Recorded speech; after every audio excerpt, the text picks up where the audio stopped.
ஒரு கடாய் எடுத்துக்கலாம். அதில் எப்போதும் போல் கொஞ்சம் எண்ணெய் சேர்த்து கடுகு, உளுந்த பருப்பு, வத்தல் இதெல்லாம் சேர்த்து நல்லா வதக்கிக்கலாம். அது கூட பொடி பொடியாக கட் பண்ண சின்ன வெங்காயத்தை சேர்த்துக்கோங்க. பெரிய வெங்காயத்தை விட சின்ன வெங்காயம் சேர்க்கும்போது ரொம்பவே டேஸ்ட் நல்லாயிருக்கும்.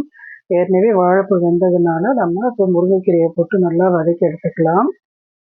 இது ஒரு பாதி வேக்காடு வெந்ததுக்கப்புறம் நம்ம ஏற்கனவே பாயில் பண்ணி வச்சுருந்த அந்த வாழைப்பூவும் சேர்த்துக்கலாம். இப்போ இதில் உப்பு சேர்த்துருக்கேன்.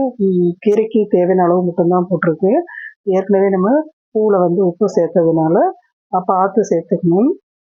லோ ஃப்ளேமில் வச்சு வேக வைக்கும்போது இந்த வாழைப்பூவும் முருங்கைக்கீரையும் நல்லா வெந்துடும். இந்த 2 காம்பினேஷன் ரொம்ப சூப்பராக இருக்கும்.